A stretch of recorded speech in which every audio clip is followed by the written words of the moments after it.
Yes. Oh, good evening to everyone, and here we are on Ganesh Shot. Right, I'm back with General Narayanan, and welcome Rajiv, welcome back, Thank you, sir. and Pleasure to be on your show. thanks. So, how did you like the episode we did last? Very nice, sir. At least the basic details I'm sure लोगों को समझ आ गया होगा कि space क्या है और satellites कैसे लगते हैं, क्या इश्यूज आता है। आगे आज Yeah, जब करेंगे तो और समझ आ जाएगा ड्यूअल यूज जो होता है, तो मिलिट्री के लिए क्या क्या चाहिए होता है, क्या प्रॉब्लम्स आते हैं। थोड़े पॉइंट्स मैंने बनाए हैं, वो भी बता देंगे। good. चलो आज शुरू कर देते हैं श्योर। सीधा, राइट। तो आज हमने कल मिलिट्री और स्पेस किया था, और आज हम मिलिट्री सैटेलाइट्स के ऊपर ध्यान देंगे, राइट। ये हमारा मुद्दा है कि आप सब लोगों को बताएं कि एक सैटेलाइट वहां ऊपर पहुंचने के बाद क्या करेगा, फौज के लिए क्या करेगा, और फौज में उसको इस्तेमाल कैसे किया जाता है, राइट। इससे पहले कि मैं आगे बढ़ूं, मेरे पास कुछ फीडबैक आया है आप लोगों से, हमारे जो श्रोता हैं उनके।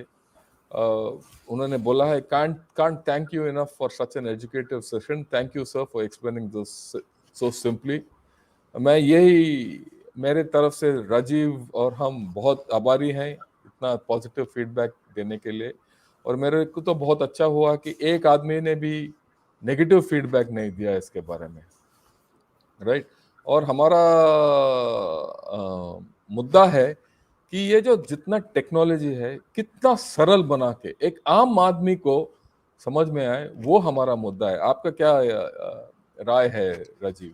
बिल्कुल सर, क्योंकि जो साइंस बैकग्राउंड से नहीं है, इस बैकग्राउंड से नहीं है, जब लंबे लंबे साइंस के शब्द सुनता है तो वो स्विच ऑफ हो जाता है, फिर उसको सुनने आदि नहीं होता है। अगर उसी चीज को हम आम आदमी के शब्दों में समझाएं तो वो समझ आता है। ये सिंपल है, जैसे डॉक्टर के पास जाते हैं, वो अगर आपकी जो बीमारी है बड़े चीज बोल दे, आपको कुछ नहीं समझ आएगा। उसी को आसान शब्द में समझाए कि ये बीमारी है, तो पेशेंट को पूरा समझ आता है कि समझ में क्या आ है। पहले जाएगा डर लगता है, फिर बाद में समझता है चलो यार ये इतना बड़ा नहीं है, कि जितना इन्हें हम कंट्रोल कर सोचते थे। सकते या और एक और हमारे पास फीडबैक आया है, यूपीएससी और पीएससी वाले एस्पिरेंट के लिए बहुत अच्छा ज्ञान भरा है, एक अच्छे अफसर बनने में मदद करेगा। Thanks sir ji. जहाँ ये यहाँ I just want to spend a little time on this issue for the simple reason that it is my experience कि आर्मी में ही नहीं, सिविल सर्विस में भी और आम जनता में भी इसका जानकारी, टेक्नोलॉजी के जानकारी के बारे में कम है। सब अपना technology, people know how to use technology, right? Yeah, if I give you a smartphone like this, you'll say, okay, I can use it. But what goes into that smartphone, some fundamental ideas, is something which we lack, right? And similarly, in the army, most of us who are either in the decision making loop, or who are in the execution channel, or you're making formulating QRs, or you're taking, even IAS officers in Ministry of Defense or Finance, who are to take decisions on procurement, they don't have knowledge of technology. And ये बात इसीलिए, it's not as if they're fools, it's just that they're not exposed, right? Don't you think this will be useful to all of them? Very useful sir. और इसीलिए जैसे उसने last वाला आपने दिखाया था, यूपीएससी के लिए मदद करता है, मतलब यहीं से आके आगे चल के आपको डिसीजन मेकर आएगा, वो क्लियर करके जाएगा। तो अगर उसको समझ है, यानी ये नहीं कहते हैं हम कि आप साइंटिस्ट बन जाओ, आपको समझ आ जाएगा कि ये चीज का किस तरह से एप्लीकेशन और इस्तेमाल हम कर सकते हैं, और इसका किस क्या चीज का, रिक्वायरमेंट है, हाँ क्या रिक्वायरमेंट है, और रिक्वायरमेंट है, सिविल और में कैसे और फौज में कैसे फौज कर में सकते कैसे, हैं। तो अगर और कल आप इसका क्या, एमओडी में आओगे तो आपको पता है कि ये है।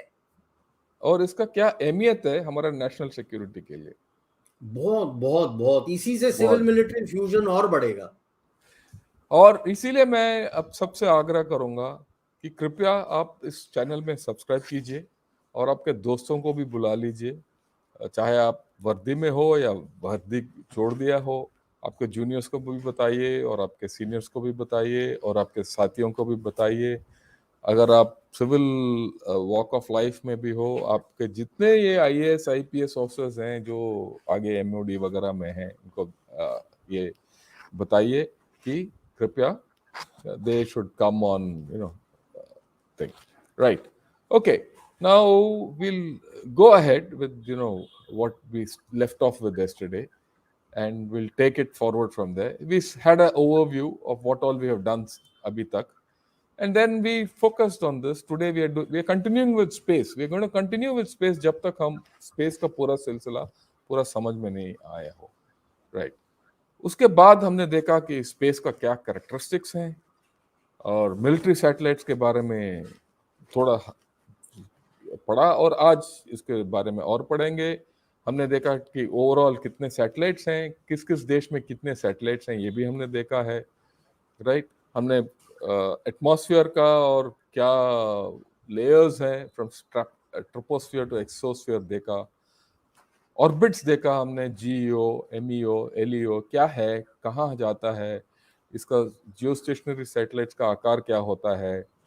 The orbit of interest is the low Earth orbit. जो then we saw कि इक्वेटोरियल ऑर्बिट क्या होता है, इंक्लाइंड ऑर्बिट क्या होता है, पोलर ऑर्बिट क्या होता है, और कैसे इसका फुटप्रिंट क्या है, और उसका स्वॉथ का मतलब क्या है. हाइट के बारे में भी हमने जानकारी हासिल किया. इसका स्पीड्स, एलियो अगर किस हाइट में क्या स्पीड है, कितने बार वो चक्कर लगाता है भूगोल का, ये सब हमने जान लिया कल. और कॉन्स्टलेशन का क्या मायना है कि greater coverage unit constellations, all this we have covered. So today we are going to talk of military satellites and their uses. एक एक के ऊपर we will spend some time, and then will see what are the passive sensors, active sensors, उसके बारे में बाद में बात करेंगे. But first this. तो राजीव, आपकी बारी, शुरू कीजिए. क्योंकि जो हम एक एक से शुरू कीजिए. हाँ, पहला लेता हूँ कम्युनिकेशन.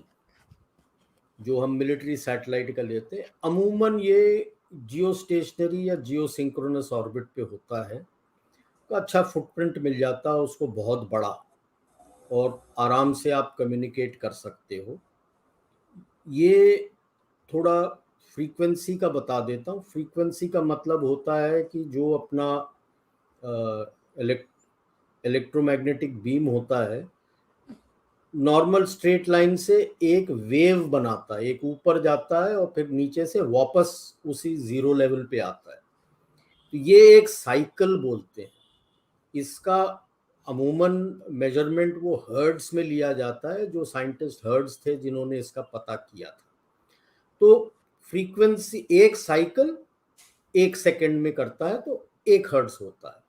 नॉर्मली फ्रीक्वेंसीज जो है किलो हर्ट्ज, मेगा हर्ट्ज, अपना गीगा हर्ट्ज, टेरा हर्ट्ज. मतलब किलो मतलब 1000, तो 1000 हर्ट्ज मतलब 1 सेकंड में 1000 साइकिल कर लेगा. उसी के तरह तो 1000 और 1000 किलो मेगा हो गया, 1000 मेगा गीगा हो गया, और 1000 गीगा टेरा हो गया. ओके. तो जब कोई आपको बोलता है इतने किलो हर्ट्ज, तो घबराना नहीं. इसका मतलब ये होता है कि कितना साइकिल है 1 सेकंड के और, अंदर बस. और वेव लेंथ होता है कि एक साइकिल में कितना दूरी तय करता है, उसको वेव लेंथ बोलते हैं. तो जब छोटा होता है तो वेव लेंथ लंबा होता है, और जैसे जैसे आपका फ्रीक्वेंसी ज्यादा होता है, जरूरी बात है कि वेव लेंथ छोटा होगा, क्योंकि जल्दी तय कर गया. जो धीरे तय किया तो लंबा गया, जल्दी तय कर दिया तो छोटा हो गया. तो ये आगे मैं बस थोड़ा बता दूंगा सर. कुछ वेव्स को हम सेंटीमीटर वेव और कुछ को मिलीमीटर वेव भी बोलते हैं. वो घबराना नहीं. इसका मतलब यही है कि ज्यादा तेज चला है तो वो जो वेव लेंथ है, एक लंबाई 1 सेंटीमीटर का है, और मिलीमीटर मतलब वो और कम हो गया है, 1 मिलीमीटर वेव में चला है तो वो और ज्यादा हाई फ्रीक्वेंसी में जा रहा है. तो जब भी ये लफ्ज सुनते हो तो ये समझ जाना. और सैटेलाइट से normally ultra high frequency SHF होता है, सुपर हाई फ्रीक्वेंसी और फ्रीक्वेंसीज, एक्सट्रीमली हाई फ्रीक्वेंसी, इन्हीं पे करते हैं ताकि जो भी डिस्टरबेंस है उसका असर उस पे उतना ज्यादा नहीं होता है। जितना कम पे करोगे तो वो आपको इम्पैक्ट करता है। और एक UHF और हमारे लिए बात है, बहुत जरूरी होता है क्योंकि वो ग्राउंड टू अर्थ और एयर टू एयर के कम्युनिकेशन में बहुत लागू होता है। तो जब आप राइट, लाइन ऑफ साइट से दूर चले जाते हो तो मैं इस सैटेलाइट के साथ मैं उस एरियल प्लेटफॉर्म के साथ बात कर सकता हूं और एरियल प्लेटफॉर्म जो मेरे को मैसेज देना होता है वो भी भिजवा सकता है। और दूसरा ये है कि अपना इन तीनों फ्रीक्वेंसी से आप ऑडियो विजुअल भी भेज सकते हैं। जो स्पेशली जो एक्सट्रीमली हाई फ्रीक्वेंसी है वो एक तरह का, जैसे हम बोलते हैं ना अपना आजकल फाइबर ऑप्टिक केबल ले कर दिया है, वो ऊपर इलेक्ट्रॉनिक फाइबर ऑप्टिक केबल का काम करता है। राइट। आपने बहुत अच्छी तरीके से बताया। एक दो पॉइंट और जोड़ देता हूँ इसमें। एक तो वेरी हाई फ्रीक्वेंसी यानी super high frequency, extra high, extremely high frequencies वगैरह में अगर आप वेव डालोगे वो सीधा जाएगा, हाँ, ये मुड़ता नहीं है, मुड़ता राइट, और तेज जाएगा। और क्योंकि ये सैटेलाइट्स बहुत दूर पे हैं तो ये जो भी आप वेव जमीन से वहां तक भेज रहे हो और वापस वहां से आना पड़ेगा, ये कम टाइम में तय होता है, राइट। फिर भी थोड़ा बहुत लेट हो सकता है। अगर थोड़ा लो फ्रीक्वेंसी में करेंगे तो ये बहुत टाइम लगाएगा आपको वापस कम्युनिकेट करने के लिए, टाइम करेक्ट लैग हो जाता है, उसको बोलते हैं लेटेंसी। तो लेटेंसी कम करने के लिए you use very high frequencies, very और लाइक वेरी हाई फ्रीक्वेंसीज में हाँ सर, एक था वही सुपर हाई और जो एक्सट्रीमली हाई फ्रीक्वेंसी है, इनका जैसे सर ने बताया बीम बहुत नैरो होता है। नैरो होता है, उसका एक और फायदा होता है कि उसको कैलकुलेट करके हम बगल में उसी फ्रीक्वेंसी को यूज कर सकते हैं, इंटरफियरेंस नहीं होगा। राइट। और यानी दो मल्टीपल ऑब्जेक्ट्स को जब हम मैसेज भेजना चाहते हैं तो वो दूरी में अगर है तो मैं एक ही फ्रीक्वेंसी में उन तीनों को भेज सकता हूं, आपस में उनका मैसेज इंटरफेयर नहीं होगा राइट, क्योंकि बीम बहुत पतला है। करेक्ट। तो so the point is that communication satellites, you know, use very high frequencies, very high matlab extremely high and super high frequencies to communicate, right? And the communication is earth to geostationary back, and at times you use low earth orbit for relays, or it could also be middle earth satellites for relays. जिस release तरीके से आप communicate करना चाहते हो, कितना दूरी पे कम्युनिकेट करना चाहते हो, उसके ऊपर निर्भर है कि आप किस तरीके, कौन से सैटेलाइट कहाँ इस्तेमाल करते हो। पर इतना जरूर है कि आप कम्युनिकेशन के लिए सैटेलाइट्स आमतौर पर मोस्टली मैक्सिमम यूसेज कम्युनिकेशन के लिए सैटेलाइट इस्तेमाल किया जाता इस्तेमाल। है। और ये जो कम्युनिकेशन है, इस कम्युनिकेशन के साथ कंट्रोल भी किया जा सकता है। आप दूसरे सैटेलाइट्स को, यूएवीज को कम्युनिकेट कर सकते हो और कंट्रोल कर सकते हो। जो नॉर्मली हम यूएवीज में बोलते हैं सैटकॉम, सैटकॉम मतलब सैटेलाइट कंट्रोल, और ये कम्युनिकेशन के जरिए यूएवीज को हम कंट्रोल कर सकते हैं। और ये कंट्रोल जो है, कम्युनिकेशन जो है, मैं इसके हम बाद में बताएंगे, ये सैटेलाइट को ही नहीं कंट्रोल करता है, पर सैटेलाइट के ऊपर जो सेंसर्स हैं उनको भी उसको कंट्रोल भी करता करना है। और ये और सैटेलाइट के अंदर फीड होता है, जिससे जब हमने दे दिया है कि ये है आइडेंटिफिकेशन फ्रेंड और फो का सिग्नल, तो वो सैटेलाइट चेक करके हमको वापस फीड दे सकता है कि हमारे ये फ्रेंड है या फो है, वो है, दुश्मन है। दुश्मन है। तो वो सैटेलाइट के अंदर एक सिग्नल दिया जाता है या कोड दिया जाता है, वो कोड दूसरे सिरे में चला जाता है, दूसरे इस एंड में देखेंगे वो मैच हो रहा है कि नहीं, क्योंकि जो आपका दोस्त है उसके पास वो कोड का उत्तर होगा। तो आईएफएफ भी कम्युनिकेशन में किया जाता है, राइट। चलो अभी हम देखेंगे आईएसआर के लिए कैसे इस्तेमाल किया जाता है। हाँ, बोलिए। ISR ज्यादातर लियो नहीं तो मियो भी इस्तेमाल कर सकते हैं, क्योंकि हमें जैसे कल बताया था कि हमें काफी क्लैरिटी चाहिए, जो हम देख रहे हैं स्पष्ट दिखना चाहिए कि हम क्या देख रहे हैं। इसका एक लफ्ज होता है रेजोल्यूशन।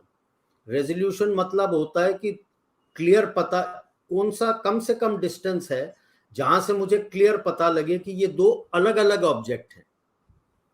अगर वो रेजोल्यूशन मेरा अच्छा नहीं है तो दो ऑब्जेक्ट मुझे एक ऑब्जेक्ट नजर आएगा। तो जितना अच्छा रेजोल्यूशन चाहिए मेरे को नीचे लेके आना है, तो इसीलिए वो लियो होता है। और कुछ एक होते हैं जो बड़े स्टैटिक ऑब्जेक्ट्स वगैरह के ऊपर सर्वेलेंस करना है, तो वो मैं मियो से भी कर सकता हूँ। राइट, ये इस दृश्य, ये पिक्चर में भी दिखाया गया है। जो हाँ, बी में है सैटेलाइट, उसका फुटप्रिंट कम होगा पर रेजोल्यूशन ज्यादा होगा। रेजोल्यूशन और ए में जो सैटेलाइट है जो ऊपर जा रहा है, वो उसका फुटप्रिंट ज्यादा होगा फुटप्रिंट पर हाँ, रेजोल्यूशन रेजोल्यूशन कम होगा। थोड़ा तो कम रखता है। आईएसआर में जब भी हम सैटेलाइट यानी इंटेलिजेंस, सर्विलेंस और रिकॉनेसेंस के लिए जब भी हम सैटेलाइट इस्तेमाल करते हैं, वो ये देखते हैं कि क्या रेजोल्यूशन चाहिए हमें, हमारा कैमरा का क्या रेजोल्यूशन है, राइट, हमारा कैमरा का उसका पावर का क्या ताकत है। क्योंकि एक सैटेलाइट में जब आप ऊपर जाते हो, ले जाते हो, तो वो कैमरा का भी वेट होता है, पावर का भी वेट होता है, तो सैटेलाइट को खुद का वेट भी होता है, और उसके बाद कम्युनिकेशन इक्विपमेंट का वेट भी होता है। और जैसे हमने कल बता दिया, कोई भी सैटेलाइट को आप ऊपर भेज दोगे, सीमित है, उसका वजन सीमित है, और उसी वजन का जो सीमा के अंदर आपको ये सर्विलेंस सेंसर भी डालना पड़ेगा, आपको कम्युनिकेशन इक्विपमेंट भी डालना पड़ेगा, और पावर सोर्स भी डालना पड़ेगा, और सैटेलाइट का खुद का वेट भी होता है। इसका उदाहरण मैं देता हूं सर, कि बताइए। जैसे हम बोलते हैं कि 1 मीटर रेजोल्यूशन, 50 सेंटीमीटर रेजोल्यूशन। इसका मतलब ये होता है, जैसे 1 मीटर, इसका मतलब ये होता है कि 1 मीटर या उसके बड़े साइज को वो बता सकता है कि यहाँ कुछ है। 1 मीटर के साइज से कम अगर कोई चीज है वहां पे, जैसे आदमी, इंसान खड़ा होता है, तो वो बता नहीं पाएगा है। अगर 50 सेंटीमीटर या 25 सेंटीमीटर बोलते हैं, मतलब अगर एक ऑब्जेक्ट का साइज 25 सेंटीमीटर है तो वो बता देगा, उससे कम है तो वो अगल बगल में है तो दोनों को एक ही बताएगा। वो देख नहीं सकता कि ये 25 सेंटीमीटर से कम है। दूसरा है कि जैसे आपने बताया सर, फुटप्रिंट नीचे कम होता है, और अगर वो कोई क्रिटिकल एरिया है जहां पे मुझे थोड़ा ज्यादा चाहिए, तो उसी ऑर्बिट में कैलकुलेट करके एक सैटेलाइट के पीछे मैं दूसरा सैटेलाइट भी भेज दूंगा। तो थोड़ा, जैसे कल बताया था, अर्थ मूव करता है तो थोड़ा ओवरलैप आ जाएगा, तो वो क्रिटिकल एरिया आपका पूरा कवर हो जाएगा दो सैटेलाइट के ऊपर, दो एक के सैटेलाइट से या पीछे। कॉन्स्टलेशन में के साथ कवर हाँ, होता है। तो वो कॉन्स्टलेशन जब बोलते हैं तो उसमें क्या होता है कि जरूरी नहीं है कि एक ही ऑर्बिट पे सब हो, 2-3 ऑर्बिट में डाल के आप हर एक ऑर्बिट के अंदर 2-3 सैटेलाइट, 4 सैटेलाइट आप अंदर डाल सकते हैं। और आपको अपने जो क्रिटिकल एरियाज है वो कैलकुलेट करके आप डिसाइड करते हैं कितने ऑर्बिट चाहिए, और एक ऑर्बिट में आपको कितने सैटेलाइट्स चाहिए, और कितने आपको सेमी सिंक्रोनस में भी फ्लाई कराना है, ताकि जो पास है, जैसे हमने कल बताया था, एक सैटेलाइट लियो में है तो तकरीबन 4 से 5 दिन लग जाते हैं। आप ज्यादा उसको सेमी सिंक्रोनस में डाल दोगे तो आपको 2 दिन के अंदर या 1 दिन के अंदर आपको रिपीट पास मिल जाएगा। Right, so that is what generally it's about, intelligence, surveillance and reconnaissance satellites. What sensors you put for intelligence, and we'll talk about it little later, right? हाँ, Okay, वो जब now when we deal with sensors उस वक्त बात we'll करेंगे। talk about it. Yeah, now we'll look at navigation, GPS and mapping satellites, right? So yeah, you have your हाँ, take a navigation और GPS is essentially positioning, yes. ताकि मुझे पता हो कहाँ पे है, कि मैं कहाँ हूँ और कहाँ जाना है, क्या करना है। वो जीपीएस का फुल फॉर्म है ग्लोबल पोजिशनिंग सिस्टम, जो यूएस का है। एसेंशियली पोजिशनिंग, ताकि मुझे पता है मैं कहाँ हूँ और कहाँ जाना है। ये नेविगेशन और पोजिशनिंग के लिए आप अमूमन मियो में डालते हैं। मियो डालते हो। मियो में डालते हैं। जैसे हम जीपीएस ले लें या चाइना का बाइडू ले लें, जीपीएस के 6 ऑर्बिट हैं और हर एक में 4 सैटेलाइट हैं, जिससे आपको 24 मिलता है। वो क्यों बनाते हैं? पूरे ग्लोब पे ग्रिड आ जाता है, तो किसी एक टाइम में आपको कम से कम 3 नहीं तो 4 सैटेलाइट चाहिए, एक्यूरेट पोजीशनिंग के लिए। वो अलग मेथड होता है जो ट्रायंगुलेशन मेथड लेते हैं, राइट। और 4 होता है तो बेहतर होता है। तो इस ग्रिड में जो उन्होंने कैलकुलेट किया है कि किसी भी टाइम ग्लोब में किसी भी जगह आपको कम से कम 3 नहीं तो 4 सैटेलाइट का कनेक्टिविटी आपको मिल जाएगा। तो इन्होंने 24 डाला है, चाइना ने 30 डाला है, वही 6 ऑर्बिट है, लेकिन 5 सैटेलाइट डाले हैं उन्होंने, और थोड़ा 30, they'll get better resolution and accuracy out of the whole तो system. वो उन्होंने 30 डाले हुए हैं। Right. तो इस तरह से उनका, लेकिन जब मैपिंग लेते, हाँ sir sorry, word about mapping, I'm just coming to that. Mapping लेते हैं तो वो अलग हो जाता है। जैसे हमारा कार्टोसैट हम बोलते हैं, जमीन को हम अपने ग्रिड के मुताबिक मैप करना होता है। जैसे कि सिविल का अलग होता है, मिलिट्री का अलग होता है, तो वो हमने ग्रिड बनाना होता है। और ये अमूमन आपको एक मिक्स होता है लियो और मियो में, मियो के जरिए, लियो मियो में वो मिक्स के साथ आप बनाते हो ग्रिड, ताकि आप हर एक जगह का अपना मैपिंग कर सके। जैसे अपना कार्टोसैट 1, कार्टोसैट 2, कार्टोसैट 3, उसके पहले रिमोट सेंसिंग से भी मैपिंग होता है। तो right, I just explain what is grid, क्योंकि शायद सबको पता नहीं होगा। ग्रिड ये है कि जैसे हम हैं यहाँ, एक लैटलॉन्ग है, और जहां आप बैठे हो कहीं भी आप लैटलॉन्ग है। अगर ये लैटलॉन्ग एक ही ग्रिड में है, एक ही मतलब दायरे में है, या एक समतल सिस्टम में है, तो ठीक है। पर आपका लैटलॉन्ग और हमारा लैटलॉन्ग में मतलब अगर दो एक ही इलाके का, एक ही जगह का 2 लैटलॉन्ग निकले तो ग्रिड आउट है, right. So the whole idea is, अगर आप दूसरे जगह जा रहे हो सरहद के पार, आपके सरहद के अंदर भी ग्रिड एक ही होना चाहिए, और सरहद के पार भी आपका ग्रिड जाना चाहिए। ये ना हो कि आप और ग्रिड में चले जाए, और ग्रिड में चले जाएगी, तो वो जो इलाका है वो एक पॉइंट है, उसके 2 कोऑर्डिनेट्स निकलते हैं। पर अगर उसमें टारगेट करते हो या हवाई जहाज उड़ाना है, तो आपको एक ही पॉइंट का 2 लोकेशन मिलेगा, वो ठीक नहीं है। तो इसीलिए जो हर देश वो अपना ग्रिड बनाता है। अगर अपना ग्रिड बनाने का क्षमता नहीं है तो वो दूसरे देश का ग्रिड ले लेता है, या ग्लोबल ग्रिड लेके आगे बढ़ता है। पर मिलिट्री पर्पस के लिए एक्यूरेसी चाहिए, खास करके हमारा लॉन्ग रेंज मिसाइल्स हो, हवाई जहाज जाना है, इनके लिए लॉन्ग रेंज एक्यूरेट सिस्टम्स चाहिए। So you want the same grid to go ahead. So mapping satellites जो हैं, they will give you the grid, right. That is why, जैसे राजीव ने बताया है, मैपिंग सैटेलाइट सिस्टम एक अलग, it's a system that gives you right, it's a combination of a MEO and a LEO. It could also at times you hook in a GEO, right? It depends on what you're doing, right? And this is important. एक और add करता हूं sir, simple जैसे sir ने समझाया था कि grid अलग हो जाता है, वो इसलिए है कि अपना धरती जो है वो गोल है, पूरा गोल नहीं है, ऊपर से चपटा है और इक्वेटर से थोड़ा बाहर निकला हुआ है, इसको एलिप्सॉइड बोलते हैं। और पूरा एक्यूरेट ज्योमेट्रिक फिगर नहीं है अर्थ। अब इस भूगोल को जब हम ये 3D में है, इसको खोल के, जैसे ग्लोब में दिखता है, इसको खोल के हम अगर 2D का मैप बनाते हैं तो एरर्स जरूर आते हैं, जैसे क्योंकि एक्यूरेट स्फीयर नहीं है तो गलतियां होती हैं। तो हर एक देश अपना ग्रिड बनाता है और अपने पूरे धरती का मैप बनाता है। उस मैप को अपने धरती से, अपने देश से बाहर की तरफ ले जाने के लिए आपको ये सैटेलाइट्स की बहुत जरूरत है, ताकि सही पकड़ सकें।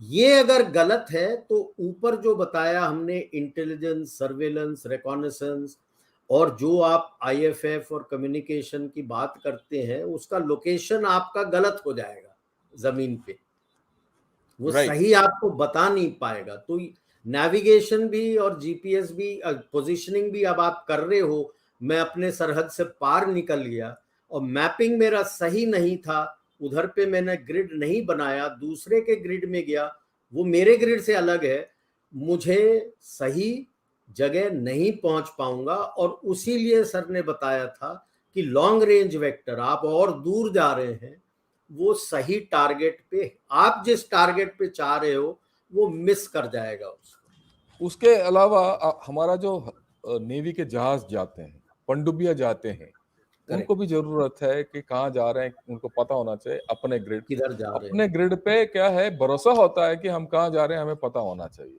राइट। सो यहाँ पर आपका अगर क्लियर हो गया तो हम जाते हैं कि नेक्स्ट पॉइंट है मेटेरोलॉजिकल ऑब्जर्वेशंस। मेटेरोलॉजिकल ऑब्जर्वेशंस हमें चाहिए, चाहे आप हवाई जहाज चला रहे हो, या आप मिसाइल चला रहे हो, या कोई और कुछ चला रहे हो, तो आपको, या आप नाव चला रहे हो, या नेवी के शिप्स बाहर जा रहे हैं, तो आपको मेट सिस्टम कि क्या हो रहा है आपको उनका जानकारी चाहिए, राइट।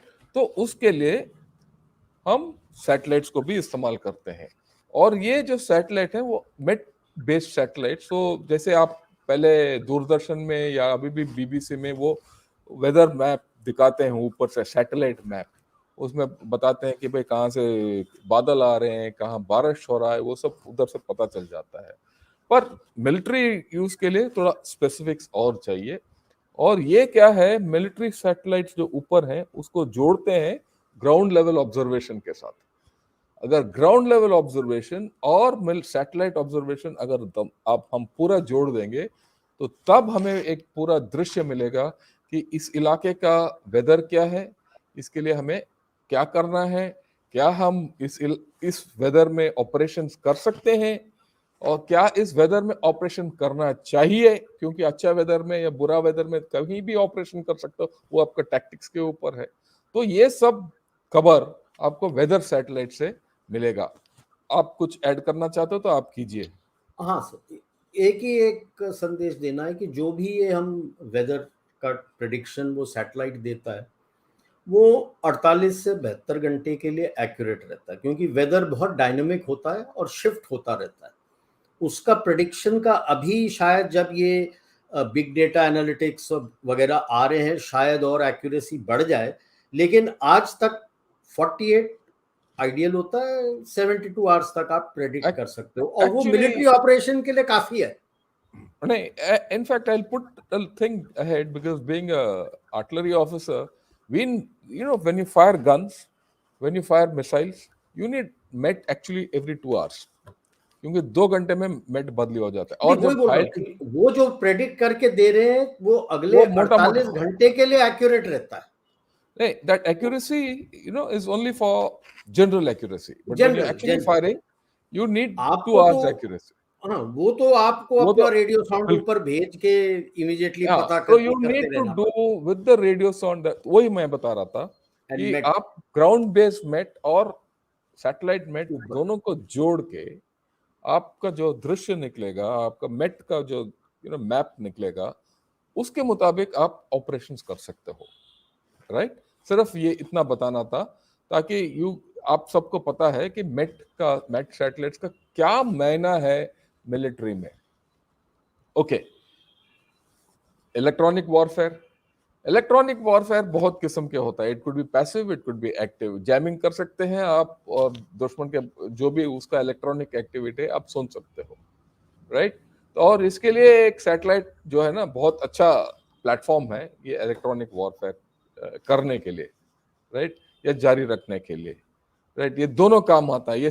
ये इलेक्ट्रॉनिक वॉरफेयर कई लोग ये इंटेलिजेंस और सर्विलेंस में भी जोड़ देते हैं। हाँ, वो हमने सब इधर जुड़ जाता जुड़ जाता है, हमने इसमें थोड़ा अलग कर दिया, ताकि सबको पता है कि इलेक्ट्रॉनिक वॉरफेयर का नाम कुछ है, और वो सैटेलाइट में भी सैटेलाइट्स इसके लिए इस्तेमाल किए जा सकते हैं।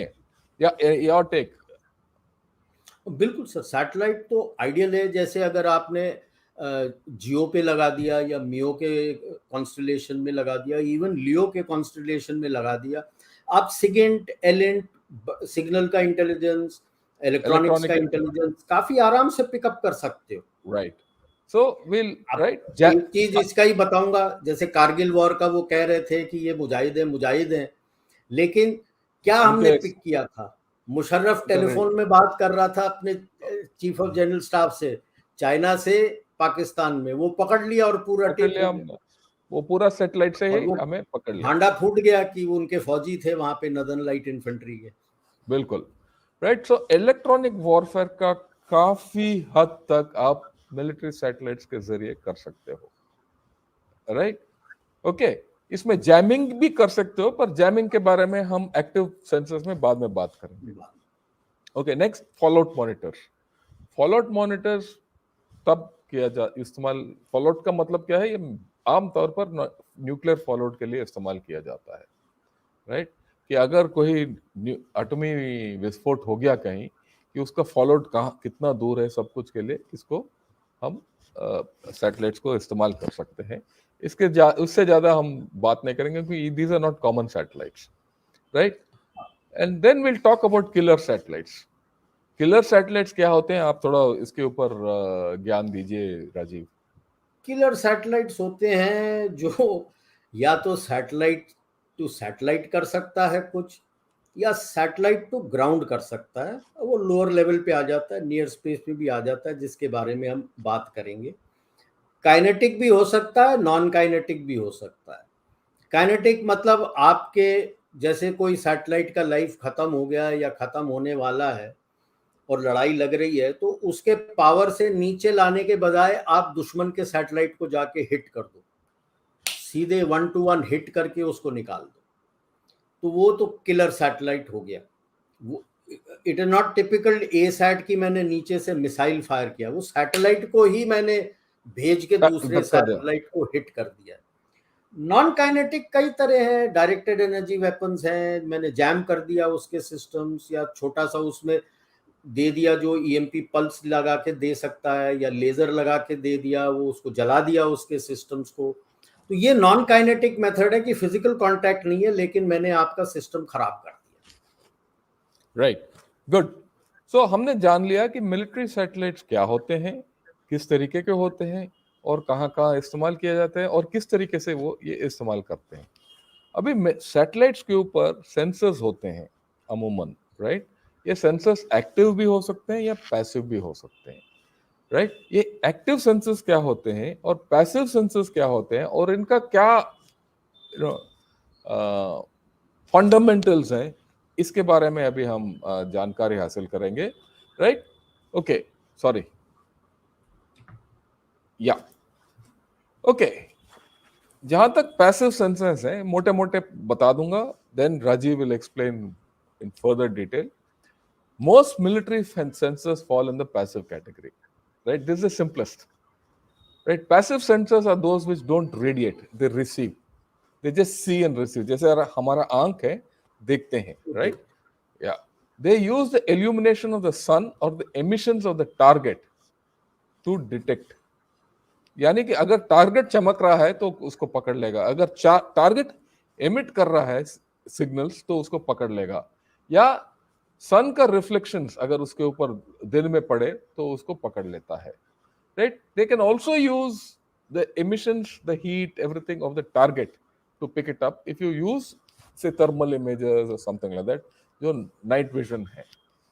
ओके, ये क्या होते हैं? ये होते हैं day night cameras, thermal imaging systems, electronic warfare receivers, communication transponders, मेट, ये सब बैटरीज, राइट। ये सब क्या है? पैसिव सिस्टम्स होते हैं। ओके, उसके अलावा ट्रांसपोर्ट।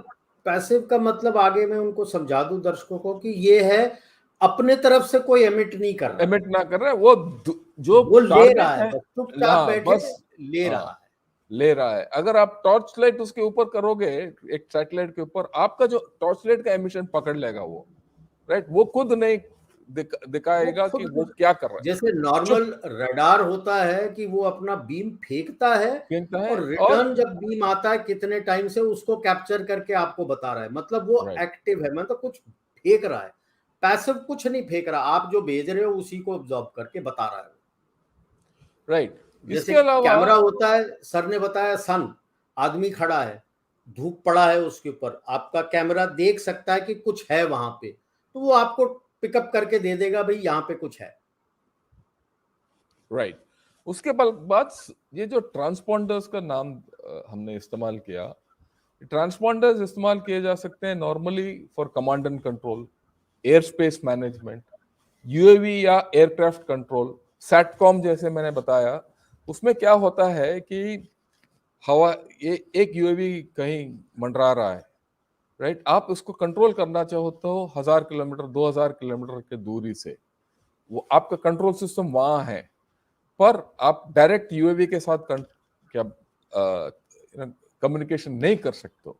तो उस हालत में क्या है, आपका कम्युनिकेशन सिस्टम जो है सीधा यूएवी सैटेलाइट के ऊपर मारेगा, और सैटेलाइट में ट्रांसपॉन्डर होता है, वो सीधा यूएवी को कम्युनिकेशन लिंक देगा, और एक कम्युनिकेशन लिंक जो है ट्रांसपॉन्डर से होता है, यानी जो सैटेलाइट के ऊपर है उसके जरिए होता है। और आपका कंट्रोल, जितने आप इंस्ट्रक्शंस भेजना चाहते हो आप ग्राउंड से भेजते हो, और जो यूएवी 2 या 3000 या 1000 किलोमीटर दूरी पे है, वहां आपको जो भी काम है कम करेगा। तो anything of that sort is a transponder in the air for you, and UAVs are satellites are fantastic platforms for transponding. तो You can also transponder use, का यूएवी में है, यूएवी अब जो अपने सेंसर है उसने कोई मैसेज नहीं भेजा, आपका मैसेज जमीन से वो ट्रांसपॉन्डर से रिफ्लेक्ट होकर यूएवी को चला गया। UAV में आ जाता है, right, and that gives you tremendous range, it gives you tremendous range. And I remember, when I was in charge of all this thing, long back, I'm talking 2008, we sent, the first time we started thinking of this in the Indian Army, हमने एक officer भेजा था, we sent him to Australia, and in Australia he was in Darwin, and from Darwin, we were shown control of an UAV which was flying on the Great Barrier Reef 2000 kilometers away, right? So, and that communication was through the satellite. So that is the power of a satellite. I've given you a very old example.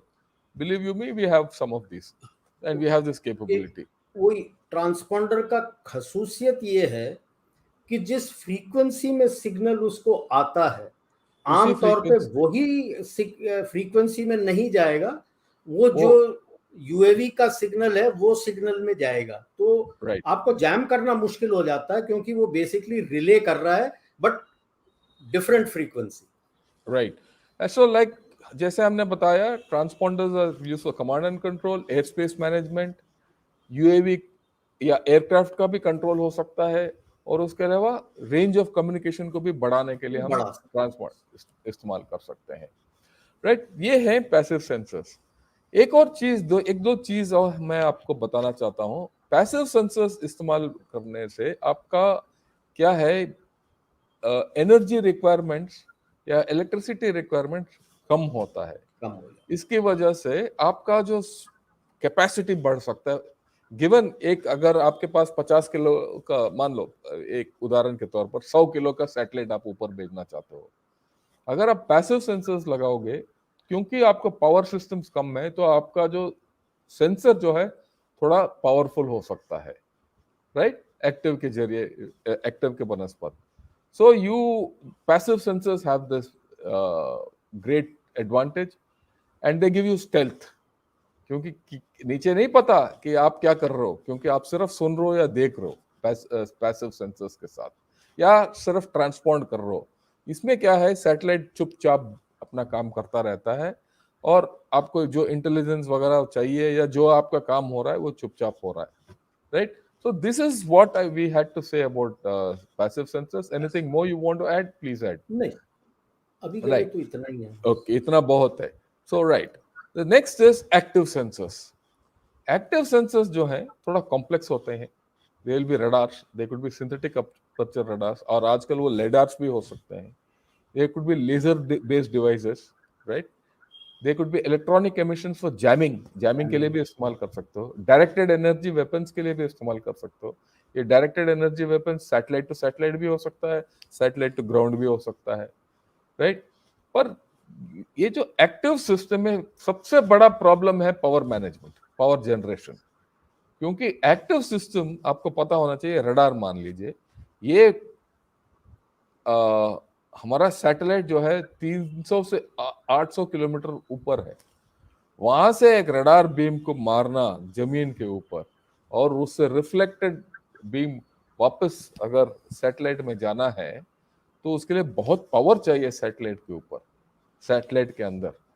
और इसलिए अगर satellite का power बढ़ा दोगे, power requirement बढ़ा दोगे, तो आपका सेंसर का वेट कम हो जाता है उसी के लिए। या अगर दोनों ज्यादा होना चाहिए तो आपका सैटेलाइट का सिस्टम बड़ा हो जाएगा। अगर सैटेलाइट का सिस्टम बड़ा हो जाता है तो आपका लॉन्चिंग सिस्टम बड़ा हो जाएगा। तो putting active sensors up in the air थोड़ा और कॉम्प्लिकेटेड है। हाँ, और बोलिए। जितना ज्यादा एक्टिव सेंसर आप लगा के रखोगे, बड़ा करोगे, तो याद रखें आपका लाइफ कम हो जाता है। करेक्ट। क्योंकि सैटेलाइट में थोड़ा थोड़ा फ्यूल लेके वो अपने आप को उसी जगह पे रखता है। जितना भी डिस्टरबेंस आता है ऊपर, जो जैसे बोले थे एस्ट्रल डायनेमिक्स आ जाता है, तो जो भी डिस्टरबेंस होता है उसको दूसरे प्लैनेट्स के जी पुल के साथ उसने उसको तोड़ना है, तो हल्का हल्का सा उसको पावर यूज भी करना पड़ता है।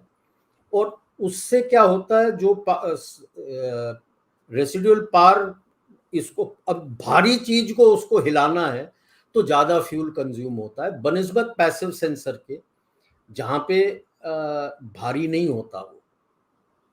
Right. Okay. So we've looked at passive sensors, we looked at active sensors.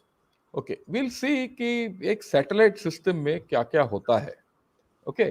Satellite system में एक स्पेस सेगमेंट होता है, जो स्पेस सेगमेंट में सब सिस्टम्स जो होते हैं वो पूरा स्पेस सेगमेंट में होता है।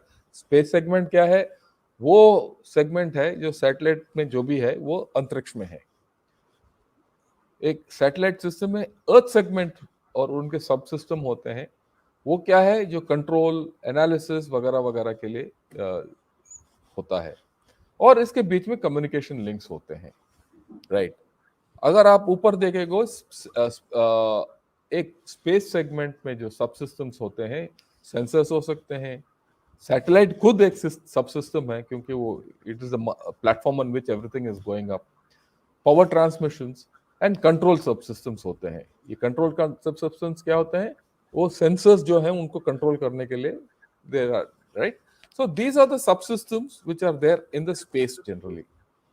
जहां तक अर्थ सेगमेंट में होते हैं वहां होते हैं ट्रैकिंग एंटेना, क्योंकि सैटेलाइट को ट्रैक करने के लिए एंटेना की जरूरत है, ट्रांसमिशन की जरूरत है एंटेना बेस्ड ट्रांस कम्युनिकेशंस के लिए। उसके बाद डाउनलिंक डेटा रिसीवर्स चाहिए, यानी कि वापस जो सैटेलाइट से आपको कवर मिल रहा है उसका डेटा लिंक चाहिए और उसको रिसीवर्स चाहिए। और सेंसर कंट्रोल के लिए अलग माध्यम होता है। और ये कम्युनिकेशन लिंक जो है ना, एक लिंक नहीं होता। जब अर्थ सेगमेंट और स्पेस सेगमेंट में एक लिंक होगा आपको सैटेलाइट को कंट्रोल करने के लिए, एक लिंक होगा आपका पावर को कंट्रोल करने के लिए, एक लिंक होता है आपका सेंसर को कंट्रोल करने के लिए, एक लिंक होता है सेंसर, अलग अलग सेंसर के लिए अलग अलग कंट्रोल होने के लिए। क्योंकि हो सकता है आपका सैटेलाइट एक टाइप सैटेलाइट में हो, वो एक सैटेलाइट में हो सकता है 3-4 सेंसर्स हैं अलग अलग। तो 3-4 सेंसर्स आपको अलग अलग इस्तेमाल करना है तो उनको अलग अलग कंट्रोल करना पड़ेगा। और एक और चीज है, ऑर्बिट कंट्रोल सब सिस्टम्स भी होते हैं। ऑर्बिट कंट्रोल सब सिस्टम्स क्या है? सैटेलाइट जब अपने ऑर्बिट में जाते हैं, हो सकता है कभी कभी भटक जाए, राइट। तो उनको करेक्ट करके रखना पड़ता है कि सैटेलाइट अपना ऑर्बिट में रहे। और दूसरी बात यह है, कभी कभी हम सैटेलाइट थोड़ा लीवे होता है कि सैटेलाइट का ऑर्बिट को बदली करें ताकि वो सैटेलाइट नीचे ले आए या ऊपर ले आए, राइट। तो उसके लिए भी आपको ऑर्बिट कंट्रोल होते हैं। और उसके अलावा आप सैटेलाइट्स के साथ डेटा कलेक्शन कर सकते हो, उसका एनालिसिस की जरूरत है, उसका सिस्टम मेंटेनेंस की जरूरत है। जो सैटेलाइट ऊपर है उसको कभी कभी उसको लगातार मेंटेन करना पड़ेगा, नहीं तो आपके एरर्स आ जाएंगे, उसके बग्स आ जाएंगे। नॉर्मल जिस तरीके से हमारे कंप्यूटर में बग आता है वहां भी आएगा। उसके बाद हम इसके साथ एआई, साइबर प्रोग्रामिंग वगैरह हम इस्तेमाल कर सकते हैं। ये पूरा मेल, पूरा जोड़ जो है ये होता है एक सैटेलाइट सिस्टम, राइट। तो ये चीजें हैं जो एक कंप्लीट सैटेलाइट सिस्टम में इस्तेमाल किया जाते हैं। और एक टास्क के लिए हो सकता है, जैसे जनरल नारायणन ने पहले बताया, हम एक ही सैटेलाइट ना इस्तेमाल करें, पर अलग अलग satellite part of a constellation इस्तेमाल कर सकते हैं। इसके अलावा आप कुछ बताना चाहते हैं तो हाँ, कृपया जैसे बताइए। जो सिविलियन यूज़ का होता है, उसमें अमूमन ग्राउंड स्टेशन 1 या 2 जगह पे होते हैं जहाँ से आप मैनेज कर सकते हैं। फौजी सिस्टम जो होता है थोड़ा, क्योंकि दुश्मन भी उस ग्राउंड स्टेशन के ऊपर नज़र रखे है, किस तरह से अपने सैटेलाइट से उसको जैम कर सकते हैं, तो ज़्यादा होते हैं। और जहाँ पे ये एनालिसिस करना होता है, वहाँ से फिर वो आपके proper land link, secure land link के थ्रू कनेक्टिविटी मिलता है आपको, जहाँ से वो आप पहुँचा सकते हैं उसके पास। तो ये थोड़ा फ़र्क हो जाता है सिविल और मिलिट्री के ग्राउंड स्टेशंस जो या बोलते हैं हम, उसके ऊपर से। और एंड ऑर्बिट कंट्रोल में एक और ऐड करूंगा कि अगर आपको कहीं एक जगह ज़रूरी पड़ गया, क्रिटिकल हो गया, आपका ऑर्बिट में थोड़ा डिले है उसका, तो आप उसको तेजी करा के ला सकते हो कि भाई आप जल्दी आ जाओ वहां पे, दोबारा देख के बताओ। बट राइट, इसमें एक चीज याद होना है, जब भी हम ये करते हैं, ये इमरजेंसी वाला है। बाकी जैसे सर ने बताया था कि मेरे को ड्रिफ्ट हो गया, वापस लाना है, थोड़ा ऊपर ले जाना है, थोड़ा नीचे ले ये जाना है, ये स्टैंडर्ड सब है। प्लान्ड है। और ये प्लान्ड आपको डिसाइड करता है आपके सैटेलाइट का लाइफ कितना होगा। जितना ज्यादा आप ये इमरजेंसी अनप्लान्ड का इस्तेमाल करोगे, उतना ज्यादा आपके सैटेलाइट का लाइफ खत्म हो जाएगा। गुड। तो हमने मोटा मोटा तौर पर आज ये मिलिट्री सैटेलाइट्स वगैरह के बारे में हमने सॉरी जान लिया। तो ये you know what goes into planning what kind of a satellite you want? That is important. We'll have a little talk about it because that's important when you plan for a satellite system, especially in the military. What all factors you take into account, mota mota, before you think of how मोटा you मोटा want to handle पहले it. तो Yeah, ये देखते हैं कि भाई मेरा, यानी कहाँ कहाँ किधर किधर के लिए मुझे मैसेजिंग करने के लिए, कंट्रोल करने के लिए मुझे चाहिए। yeah. Your एक ही task basically. ट्रांसपोंडर, एक ही सैटेलाइट या ट्रांसपोंडर से सब काम नहीं करवाते, क्योंकि अगर एक वो सैटेलाइट खराब हो गया तो आपका सिस्टम पूरा डफ हो जाएगा। तो वो ग्रिड लगाते हैं, फिर वो उसका डिस्ट्रीब्यूशन देखते हैं किस तरह से, किसके किसके ऊपर, क्योंकि वो जैसे इनका मैंने आपको फ्रीक्वेंसी बताया था, इसका बैंड का ग्रुपिंग होता है, उसमें से निकाल के सिविलियंस को इतना दे सकते हैं, वो होता है। बाकी जो मिलिट्री, केवल मिलिट्री नहीं, जो बाकी पैरामिलिट्री हैं, आपके गवर्नमेंट के भी रिक्वायरमेंट आ जाते हैं कंट्रोल के लिए, एनटीआरओ बाकी सब के लिए, उनके बैंड्स अलग होते हैं। फिर आप उसमें से बिड करके लेते हो कि मुझे इतना चाहिए, और फिर आप डिसाइड करते हो कि अच्छा मेरा अभी इस साल ये जा रहा है, उसके बाद ये जा रहा है, उसके बाद ये जा रहा है, तो उसमें किस किस में कितना कितना, किस किस के लिए मेरे को डालना है, क्या क्या डालना है, कितना इमरजेंसी है मेरे को। जिसका इमरजेंसी है उसको पहले डाल दूंगा, जिसका उतना इमरजेंसी नहीं है उसको बाद में डालूंगा। जो बोलते हैं हम रिडंडेंसी, कि एक टूटे तो दूसरा अवेलेबल हो जाएगा, Ready. वो Yeah, बहुत जरूरी है प्लान करना। right. उसके And साथ लेते हैं ग्राउंड स्टेशन कहाँ पे आएगा वो, और वहां से मुझे कहाँ कहाँ कनेक्टिविटी चाहिए, जहां पे मेरे को ये इंफॉर्मेशन मिलना चाहिए, जहां पे वो, बिकॉज ये इंफॉर्मेशन आया है, प्लेन रॉ डेटा है, उसको एनालाइज करके फिर इंटेलिजेंस में कन्वर्ट करके मैंने निकालना है। राइट। इसके अलावा हमें ध्यान रखना पड़ेगा, ये जो जितना भी सैटेलाइट्स, मिलिट्री सैटेलाइट्स हम लॉन्च करते हैं और सैटेलाइट सिस्टम हम इस्तेमाल करते हैं, ये लंबे अरसे के हैं। Right, you need to have a long term plan. Long term You have to plan. see what is your capacity of systems which you are sending up today. When will they go off? How will you replace that system with a newer satellite system, right?